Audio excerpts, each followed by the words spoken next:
The client's roof had storm damage, but the insurance denied their claim, but they still need a roof. Let's talk about it. Kearney, New Jersey, 3 minutes from Kearney High School, client needed a roof. So let me go back.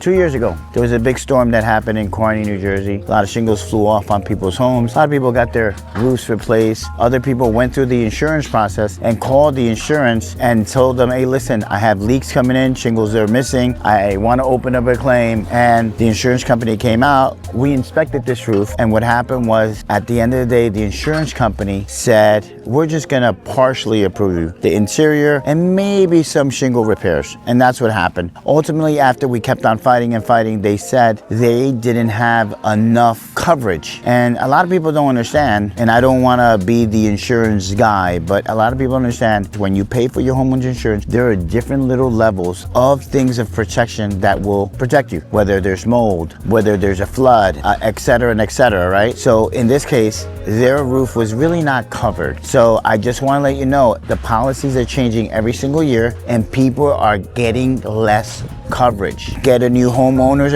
policy, go with the broker and tell them, I want to make sure this is covered, this is covered, this is covered, this is covered. So now going back into the story was that finally they only got partially covered, but the leaks were still coming in. So the client said, you know something, Junior, after 2 years. Excuse me, sir, can you shoot your video somewhere else? We're working here, okay, sir?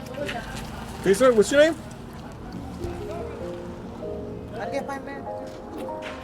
After 2 years, the client says, you know something, water's coming in so much, we want to replace the roof. In discovery, we started to tear off the shingles. And when we started to tear off the shingles, we noticed that the plywood was damaged, right? And you can see it in the drone footage. You can see all the damaged plywood, but not also the plywood was damaged. The rafters are damaged as well. So there's been damaging going on here for years. Now, we told the client, we have to replace the plywood. The client is very knowledgeable and he said, you know something, let's do the right job. So we replaced all the plywood. But in removing the old plywood, we noticed that the rafters are damaged, they're rotted, some of them are cracked on the lower portion of the roof. So we're gonna have to replace that as well. So this is where we're at now. If you are the homeowner and you see this, you're gonna say, it's very expensive and you're gonna incur a lot more charges, right? Because now you have to change the plywood, now you have to change the rafters. It's always unknown, and we always put in our contractors, and contractors really don't know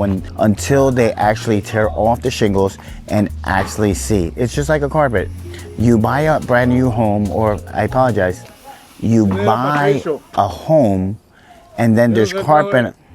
Okay, all right.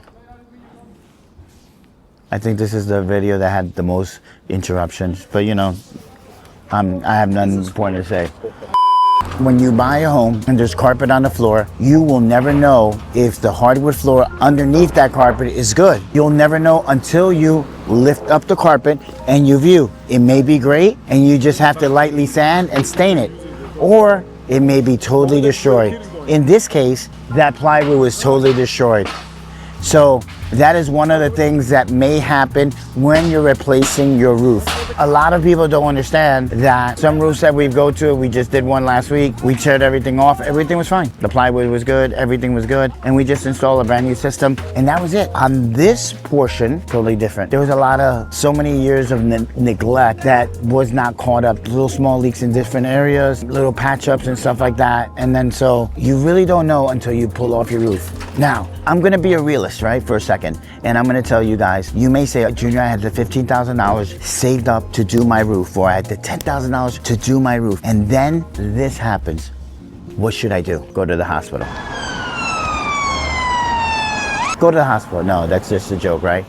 There's always financing options. There's a lot of financing options that you can always draw. We offer financing, but also you can have a home line of credit and then draw from that home line of credit and then just pay the contractor for the work that's gonna be done. Everybody's pretty fair when they see the situation, and we was definitely fair. So there you have it, guys. Don't forget to like and subscribe. Leave a comment below. We're up to 6,600 followers. I'm making some money now, guys. I'm not lying. Every time you view this, I'm making a couple of dollars. I can actually go to Dunkin' Donuts and get me a coffee, you know. Thank you for that as well. But we would like to know if you have any comments, write it down below, especially the haters. The haters are gonna hate. I love you guys because you help me move it more. And every time a hater comes in and bashes me, especially about Anderson windows or about a roof, I get more love in the opposite way. So keep watching.